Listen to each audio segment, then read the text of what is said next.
He laughed, grabbed my hand, and placed it over his underwear. I could feel it pulsing beneath the fabric, the warmth radiating from him. I don't want to be judged or condemned, but I'm here to confess what I did, something I deeply regret. Before I continue, I need to apologize to my husband, Mark. Welcome to the channel Infidelity Stories. My name is Rachel, I'm 30 years old, and I've been married to Mark, a 45-year-old successful businessman, for 2 years.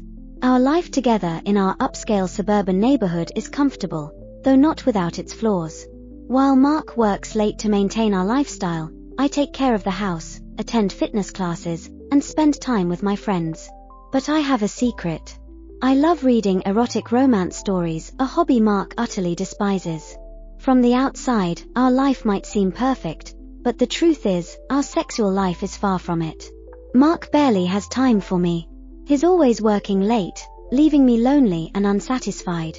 I'm a passionate woman, someone who's always been physically active, with an extremely high libido, unlike Mark, who has always struggled in that area. Almost 2 months ago, Mark's only son, Philip, moved in with us. He's 20, a handsome, polite, and very reserved young man. At first, I saw him as just another quiet, shy guy. But as the days went on, something started to stir inside me whenever he was around. There was a magnetic pull, an unspoken tension.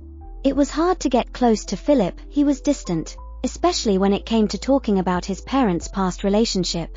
It seemed like he hadn't fully accepted their divorce, even though he was old enough to understand. One evening, while preparing dinner in the empty kitchen, I found myself bored and restless.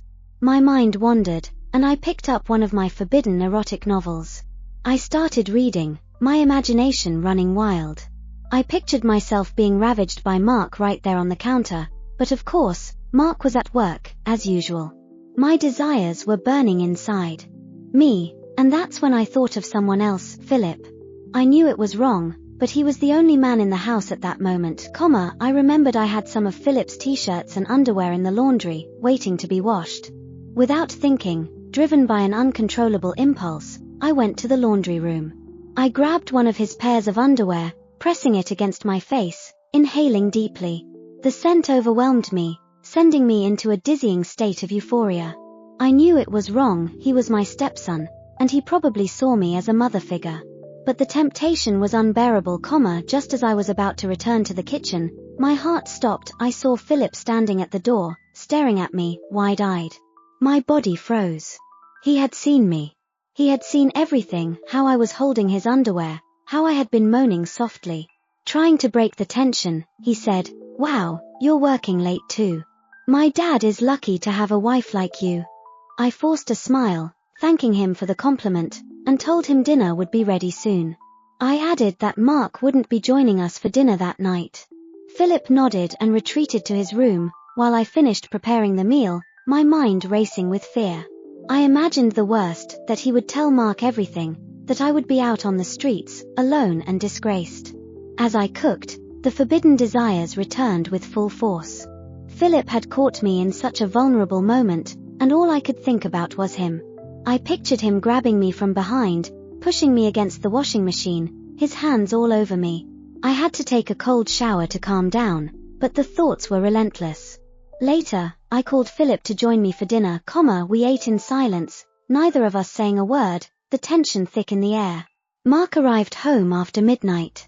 I pretended to be asleep but woke up when he kissed me on the forehead. I immediately wrapped my arms around him, wanting more. But as usual, he whispered, "Not tonight, love. I'm exhausted." That was it. The constant rejection was driving me crazy. I was desperate for someone to touch me, to claim me. I couldn't sleep. The hours dragged on, and eventually, I made my way to the living room to watch TV, hoping it would lull me to sleep. As I lay on the couch, I heard footsteps coming from the hallway. I turned to see Philip, half asleep, walking toward the kitchen in nothing but his boxers. I noticed the outline of his nocturnal arousal, and my breath hitched. I couldn't help it. I started touching myself as I watched him. He finished drinking his water and spotted me on the couch. "Has my dad come home yet?" he asked, sitting beside me. "Yes, he's home.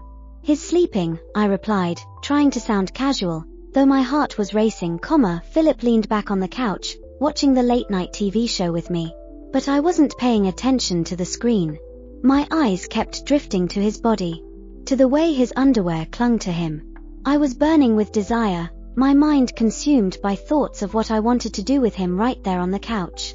Then he broke the silence, turning to me and saying, "Yesterday, before dinner, I saw you, smelling my underwear, my face went red. My heart pounded in my chest, adrenaline and lust surging through me. I immediately denied it, claiming I was just checking if they were clean or dirty.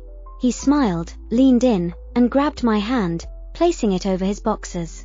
I could feel him, hot and throbbing. Something primal took over me, I couldn't resist any longer. I threw myself at him.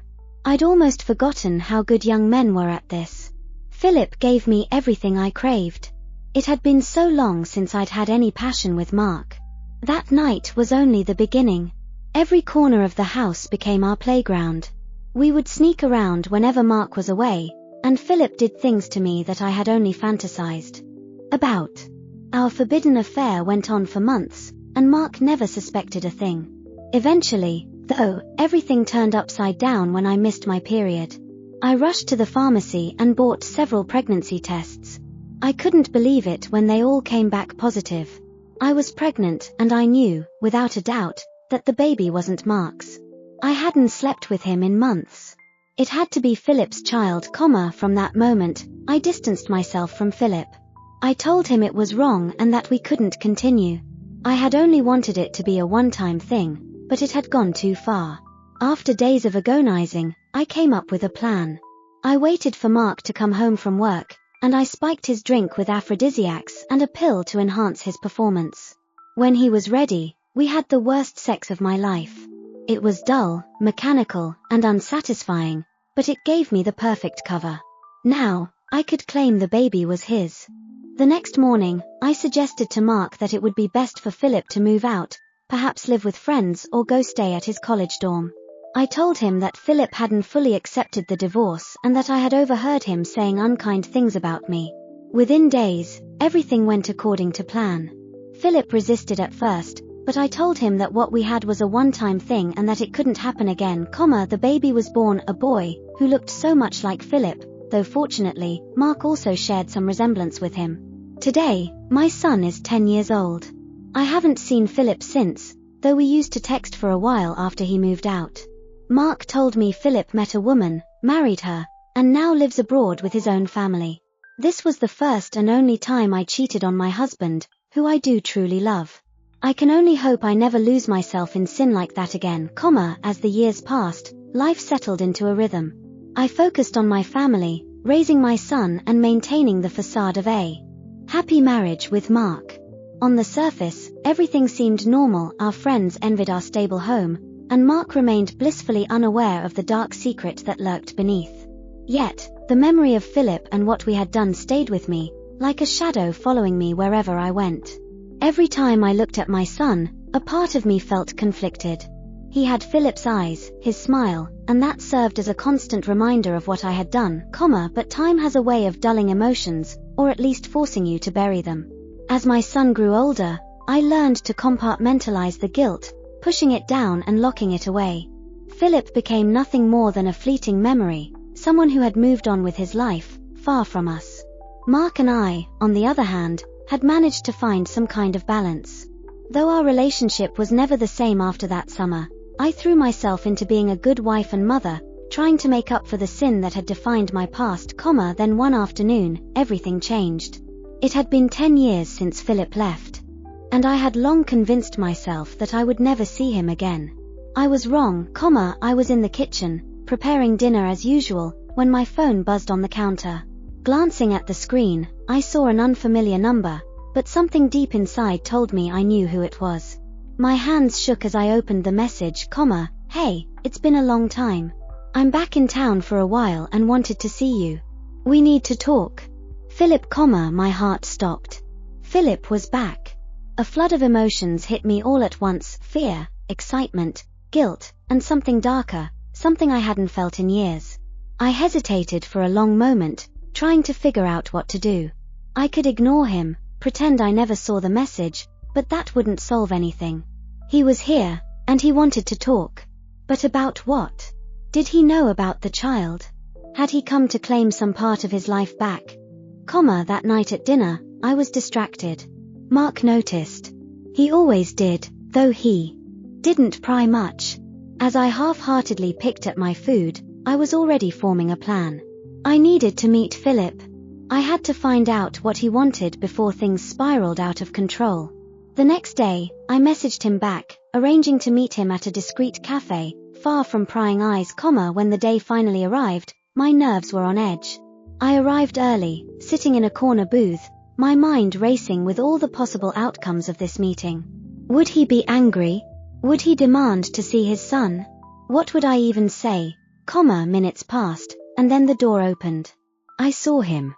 Philip. He looked older, more mature, but still had that same confident air about him. As he approached the table, my breath caught in my throat. He smiled at me, a smile that stirred up old feelings I had buried long ago. Rachel, he said softly, sitting down across from me. It's been a while, I nodded, unsure of what to say. His presence overwhelmed me. I had forgotten just how intense being near him felt. For a few minutes, we exchanged pleasantries, catching up on the surface-level details of our lives, his work, my family, Mark. But soon enough, the conversation shifted. I know about him, Philip said, his voice low, eyes locked onto mine. I froze, my heart pounding in my chest. I knew exactly what he meant. He looks just like me, he continued, his tone filled with a mixture of pride and confusion. You never told me. Why? Tears welled up in my eyes. I couldn't, Philip. I couldn't ruin everything. Mark would have never forgiven me, and you had your own life to live. You have a family now, don't you? This is our secret, Philip leaned back in his chair, running a hand through his hair. He looked troubled, conflicted, as if part of him had expected something different. I didn't come here to destroy your life, he said after a moment. I needed to see him, to know him. He's my son too, a wave of guilt washed over me. How could I deny him that? But I couldn't let him into our lives, not without risking everything. Philip, please. You can't. Mark can't know.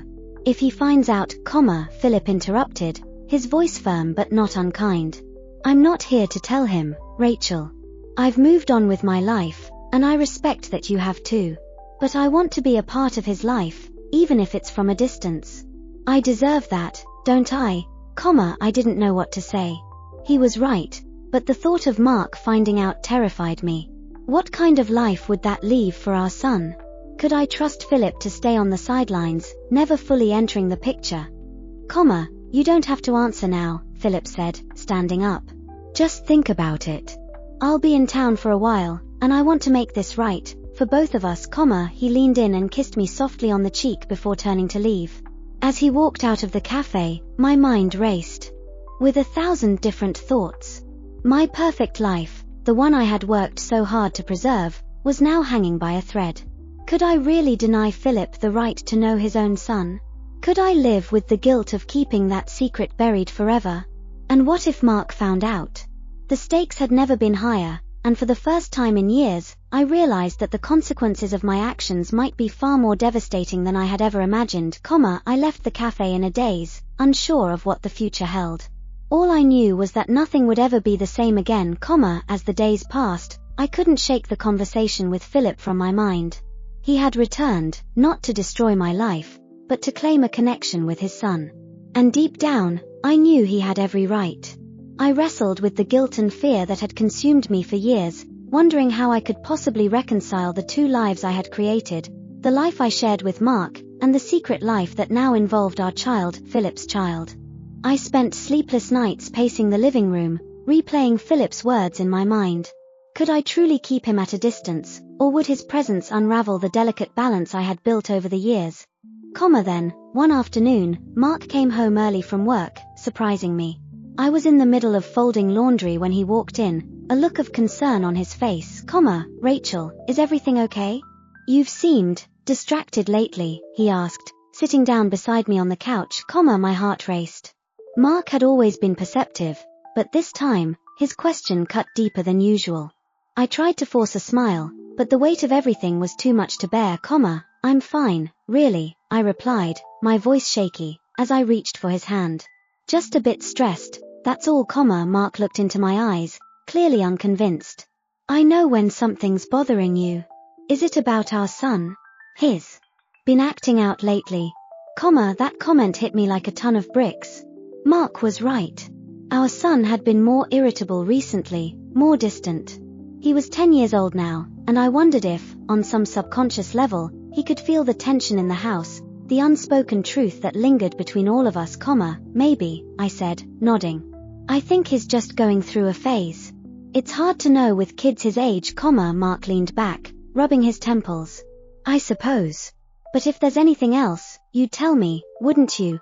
I hesitated for a moment, then nodded again, offering a tight-lipped smile. Of course, Mark. You're the only one I trust, as the conversation ended, I felt sick to my stomach. I had never lied to Mark so blatantly before. I loved him, despite everything, but this web of lies was becoming harder to manage. Every word felt like a ticking time bomb, ready to explode at any moment.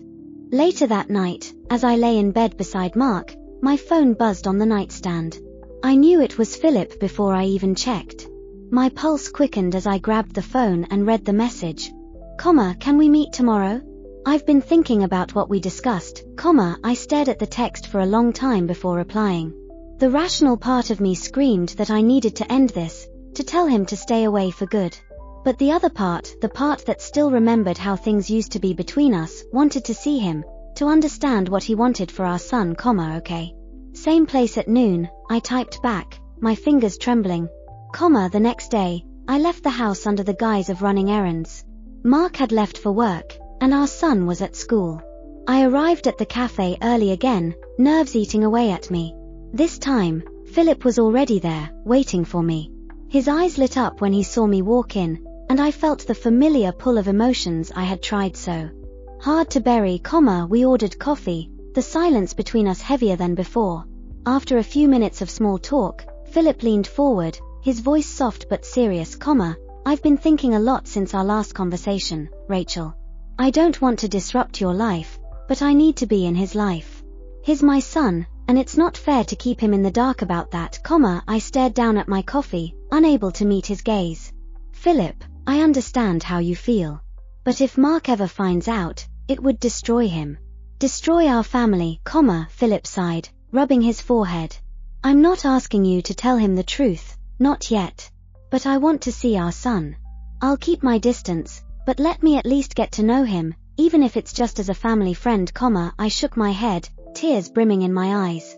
He's 10, Philip. What if he starts asking questions? What if he figures it out? How would I explain this to him? Philip reached across the table, taking my hand. His touch was gentle, reassuring. We'll figure it out, Rachel. We don't have to tell him the whole truth right away. I just want to be part of his life, for a moment, I considered it. Could I really let Philip into our lives again, without everything falling apart? Could I trust him to keep this secret, for the sake of our son? I'll think about it, I whispered, pulling my hand away and wiping the tears from my face, Philip nodded, understanding. Take your time. But please, don't shut me out. He deserves to know me, as I left the cafe, my mind was a whirlwind of conflicting emotions. Part of me knew that keeping Philip out of our lives was the safest option. But the other part, the part that wanted to give my son the chance to know his real father, was starting to crack, over the next few weeks, I avoided Philip's messages, unsure of what to do. But one evening, my son came home from school with an excited look on his face, Mom, guess what? He exclaimed as he burst through the front door, What is it, honey? I asked, smiling at his enthusiasm, We had a special guest at school today. His name was Mr. Philip. He talked to us about art and said he'd be coming by more often. He was really cool, my blood ran cold. Philip had found a way into our lives, and there was nothing I could do to stop it, my stomach dropped, and I froze, trying to process what my son had just told me. Philip had gone behind my back, inserting himself into our son's life without my permission. I forced a smile, masking the panic swirling inside me, that's great, sweetie. Mr. Philip sounds like a nice guy, I managed to say, my voice trembling slightly. My son nodded enthusiastically. Yeah. He's coming back next week to help us with an art project. Maybe you can meet him sometime, I swallowed hard, my heart racing. Maybe, I replied, barely holding it together. Why don't you go wash up for dinner, as he ran off, I sat down at the kitchen table, my hands trembling. Philip had crossed a line. I had explicitly told him I needed time to think, and yet he found a way to involve himself in our son's life without my consent. Anger, fear, and guilt washed over me in waves. This was no longer just a question of secrecy. It was about control, my life, my family, and Philip had just made a bold move to take it from me, that evening, I waited for Mark to come home, my anxiety gnawing at me with every passing minute. By the time he walked through the door, I had made up my mind. I had to confront Philip, Hey, Rachel, Mark said as he kissed me on the cheek. You look tense. Everything okay? I forced a smile, shaking my head. Yeah, just a long day. Our son was telling me about a new guest speaker at his school. Someone named Philip, Mark shrugged, clearly not connecting the dots. I wouldn't know. I haven't heard anything from the school. Maybe it's one of those extracurricular programs, I nodded, feeling the weight of the lie press down on me. Yeah, probably, the evening dragged on, and once Mark had gone to bed, I snuck out to the living room and dialed Philip's number. It rang twice before he picked up, his voice calm on the other end, Rachel, I was hoping you'd call, I didn't waste any time. What the hell do you think you're doing, Philip? You showed up at my son's school? You had no right to do that. There was a pause, and then he sighed. I didn't mean to upset you. I just wanted to be closer to him, to be a part of his life, like we talked about. This was the only way I could without raising suspicion, I clenched my fists, trying to keep my voice low so I wouldn't wake Mark. I told you I needed time. You said you'd let me decide when and how you could meet him. What you did was manipulative, Rachel, listen, Philip said, his tone steady. I didn't intend to manipulate you. I just didn't want to lose the chance to connect with him. He's my son too, and I can't keep pretending he's not. I'm not asking you to reveal the truth to him yet, but I need to be there for him, even if it's just as a mentor, I felt torn. Part of me understood where Philip was coming from, his desire to know his child, to play a role in his life. But his actions felt like a betrayal, a move that could unravel everything I had worked so hard to protect, Philip, I whispered, my voice tight with emotion. You have no idea what kind of risk you're taking. If Mark ever finds out, he won't, Philip interrupted. I'm careful. I've thought this through. Mark doesn't need to know, and your son doesn't need to know the truth yet either. For now, I'm just his teacher, someone he looks up to. But you can't deny him the chance to have me in his life, I sat there in silence, my mind racing. Philip wasn't wrong, but his recklessness terrified me. The stakes were too high. Fine, I said after a long pause. You can stay involved in his life like this, but on one condition, you keep your distance from me. No more texting, no more pushing boundaries. You don't get to dictate how this goes. Understand, Philip hesitated, but eventually, he agreed. Okay, Rachel. I'll respect your boundaries. But I'll still be there for him, whenever he needs me, After the call, I sat on the couch, staring at the ceiling, wondering if I had just made the worst decision of my life. Allowing Philip to remain in our son's life felt like walking a tightrope, and any misstep could send everything crashing down, The following week, I couldn't shake the feeling of dread. Every time my son mentioned Mr. Philip in passing, my anxiety grew. He talked about how fun the art lessons were, how Philip had even praised his talent, something Mark rarely did.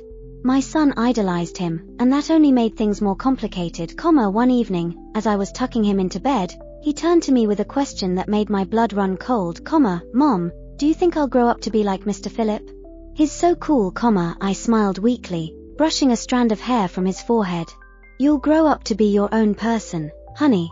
But it's nice that you look up to him, he nodded thoughtfully, then asked, do you think Dad likes him too?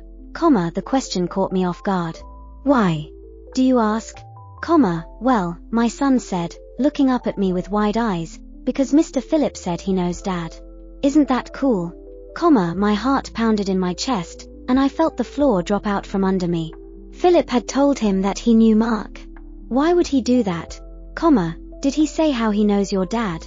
I asked, trying to keep my voice calm. No, he just said they used to know each other a long time ago. My son yawned and snuggled into his pillow. Good night, Mom, I kissed him goodnight and left his room, my mind in overdrive. What was Philip playing at? How could he risk so much?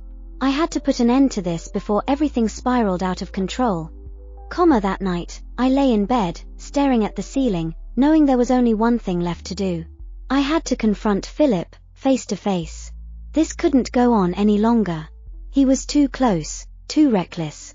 If he continued pushing these boundaries, everything I had worked so hard to build would be destroyed.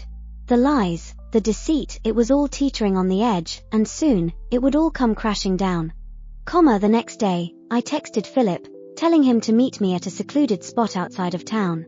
This time, it wouldn't be a casual conversation. I needed answers, and I needed them now. When we met, I didn't waste any time. What the hell do you think you're doing, Philip? Why did you tell him you knew Mark? Philip looked taken aback. Rachel, calm down. I didn't, you crossed a line. I interrupted, my voice shaking with fury. You're risking everything. Mark will find out, and when he does, it's over. For all of us, Philip stared at me for a moment, his expression hardening. Rachel, you can't keep running from this forever. Sooner or later, the truth will come out. You need to decide what's more important, keeping your secret or doing what's right for our son, I shook my head, tears of frustration welling in my eyes. I'm doing what's right. I'm protecting him. I'm protecting all of us, Philip stepped closer, his eyes softening. Are you really protecting him? Or are you protecting yourself? I looked away, unable to answer. The truth was too painful to admit, Philip sighed and stepped back, his voice calm but firm. I won't push you any further, Rachel. But this can't stay hidden forever. You need to figure out what's next, as he walked away, I stood there, my world crumbling around me. I had reached a breaking point, and soon, the truth would shatter everything. What do you think of my story? What should I do? Help me in the comments and give me strength by liking my story.